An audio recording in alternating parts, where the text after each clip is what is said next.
Cellular connectivity has a big impact on any kind of emergency response, and it definitely affects the response of a search and rescue team. It's been about a year that we've had the enhanced cellular connectivity running through our service area. I'm Victoria Clark. I'm the coordinator for Juan de Fuca Search and Rescue. Our service area runs all the way from East Sioux Park out to Port Renfrew, and that includes the Juan de Fuca Marine Trail, the Kludak Trail, and large areas of the Sioux Wilderness Park.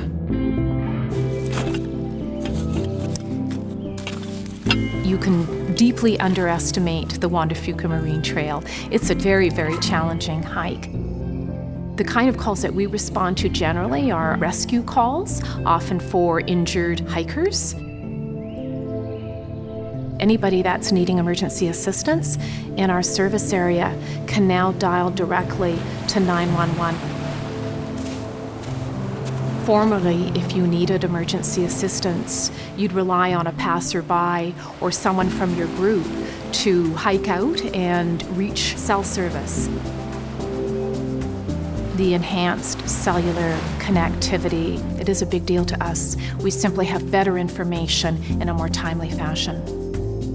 From the moment that they place the 911 call and we get the call from the Emergency Coordination Center, we can talk to this individual. We can find out what help they need, what are the circumstances. We can provide them with reassurance, and we can ensure that we've got the correct resources that are deployed to them. One of the things that cellular connectivity also gives us is the ability to communicate in the field amongst our teams. It also facilitates, our mapping technology. We can see the individual that's requiring assistance on our phone, and as teams, we can map and track our progress out in the field, and that provides a level of safety as well, knowing where your teams are at all times. Connecting to 911 when you're in the backcountry is a difficult challenge. The problem is that you need line of sight to a cell tower, and with mountains in the way, that can disappear very quickly. My name is Brody Hay, and I'm with Juan de Fuca Search and Rescue. Last summer, some friends and I did a hike to Della Falls. One of my friends managed to injure himself quite badly, dislocated his ankle, and it was bad. We were quite remote, and we needed help, and luckily I had my iPhone, and we were able to use the satellite function on that to initiate the rescue. 3 hours after the call went out, Search and Rescue showed up in their big blue helicopter. If we didn't have the connectivity, one or two of us would have had to go back to the boat, and it would have been days before we could get our friend out. It was really nice seeing the Search and Rescue helicopter after having him in pain for quite a while, and hearing that roar come up the valley was awesome.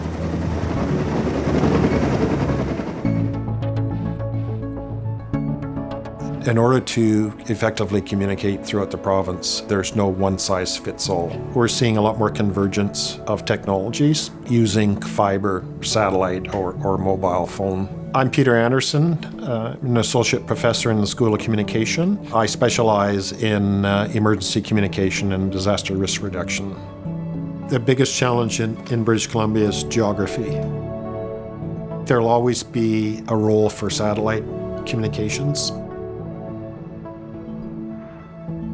Satellite technology has improved quite significantly. Now we have constellations of what we call low Earth orbit and medium Earth orbit satellites that essentially are almost like a cellular grid in the sky. And it allows for devices to connect from many different locations and angles. Right now, it's iPhones 15 and above have the satellite capabilities. Previously, you would have required a satellite communications device, such as an inReach, a Spot, or any other SOS device.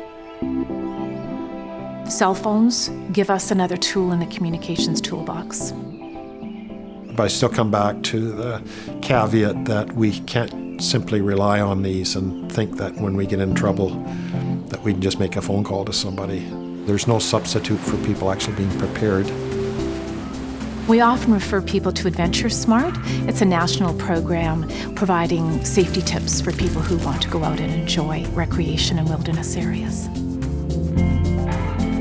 The better we're connected and the more reliable the communication, the more resilient communities and the public can be.